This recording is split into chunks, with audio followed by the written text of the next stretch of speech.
السلام علیکم ورحمت الله وبرکاته. محترم ورور پوښتنه کړې ده چې په دا بعضو میسجانو کې یا د میسنجر کې یا په دا واتساپ کې میسج راځي چې دا حدیث ورسوئ، که مو نه ورسوه تاوان به درته پېښ شي، که مو ورسوه تاسې به د یو خوشحالۍ سره مخامخ شئ. محترمه دا مسله موږ مخکې واضح کړې ده چې یو دغه د شیخ احمد چې د مدینې منورې د متولي په نامه باندې دا یو خوب له پیړیو صدیو راهیسې دغه خوب را روان دی چې که دا خوب یو چا لیدلی دی نو دا که چاته نه ورسوئ نو تاوان به درته پېښ شي، که مو ورسوه د خوشحالیو سره به مخامخ شئ.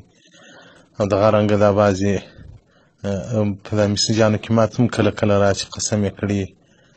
محترمینو دا ټوله ابتراعات دي، دا بس د هغه خلکو له خوا څخه دي چې هغه د دین سره بالکل تعلق نه لري، او بعضې وخت داسې بې سند او بې اصله احادیث چې په حدیث کې وجود نه لري دی دغه کړي. نو د دغو شیانو سره محترمینو ډېر احتیاط کوئ چې خطا نه وځي. په دا بالکل په شریعت کې نسته چې که دې دا نه ورسوه نو به دی تاوان درته پېښ شي، که دې ورسوه نو به یو خو دغه مطلق حدیث دی چې تا ته یو ښه خبره در معلومه وي، چا ته یې ور ورسوي خود خدای ثواب در درکوي.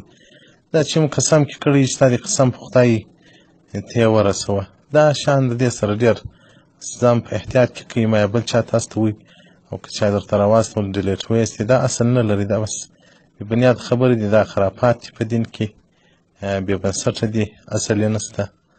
نو بس خلک په تشویش کې اچولي دي، خلکو ته مزاحمت ورکول دي، دا شلو نفرو ته واستوه. بعضې وخت یې کمپنۍ استوي، د کمپنۍ هغه ایجنټان په خپل نمبرو باندې واستوي چې هغه د دې کمپنۍ میسجان چې څونه استعمالیږي دغو نه د دې عواید تولیدات دغه عواید سرمایه ډېرېږي. نو بعضې وخت دا شخصي کمپنۍ کوي، نو په دې کې تاسې ډېر احتیاط وکړئ، بس له احتیاط کار واخلئ.